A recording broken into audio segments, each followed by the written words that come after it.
ఒకటైతే చెప్తాను, దాచుకున్నది యాక్చువల్గా. మిడ్ నైట్ 1:30, 2 o'clockకి షూట్ జరుగుతుంది. 2:00 మీకు తెలియదు ఏం లేదు. జనరల్గానే యంగ్ హీరోసే టైర్డ్ అయిపోతారు. నైట్ షూట్ అంటేనే నైట్ షూటా అంటారు. అలాంటిది ఆల్మోస్ట్ 13 రోజులు 14 రోజులు ఒక ఎపిసోడ్ తీసాం. నైట్ 2 o'clockకి విపరీతమైన చలి. ఆ చలిలో గుర్రం ఎక్కాలి.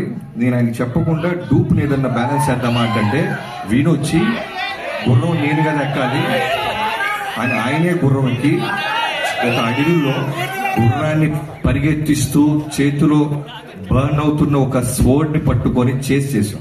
ఒక చిన్న మూమెంట్ క్యాప్చర్ చేసాం. సో అది మీకు మీరే ఆలోచించండి ఎలా ఉంటుందో. అలాంటిది ఒక డైరెక్టర్ గా విట్నెస్ చేస్తున్నప్పుడు హీరో చేస్తుంటే ఎంత కిక్ వస్తుంది మనకి. అది బాలబాబు గారితో స్పెషల్.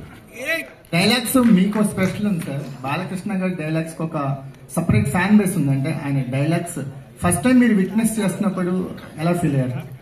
అదే బాలయ్య గారి గురించి తెలియదు ఏం లేదు. ఎమోషన్స్, డైలాగ్స్ అన్ని నెంబర్ 1. కానీ ఇందాక అన్నాను కదా, నేను వంశీ గారు మేమందరం తమన్ గారు కూర్చున్నప్పుడు ఏమనుకున్నాం అంటే బాలయ్య బాబు గారి మాస్ ఎలిమెంట్స్ అన్ని ఉంటూ ఎక్కడో చిన్న న్యూ ఏజ్ కొత్త ప్రయత్నం చేయకపోతే మనకంటూ ఒక మార్క్ ఉండదు. మనం ఏదో ఒక గిఫ్ట్ లాగా ఇవ్వాలి, మనం ఏదో ఒకటి కొత్తది చేయాలి అని ఒక మోటివ్ తోనే చాలా మటుకు మాస్ ఎలిమెంట్స్ మిస్ అవ్వకుండా ఒక కొత్త బాలకృష్ణ గారి అవతారాన్ని క్రియేట్ చేశాం.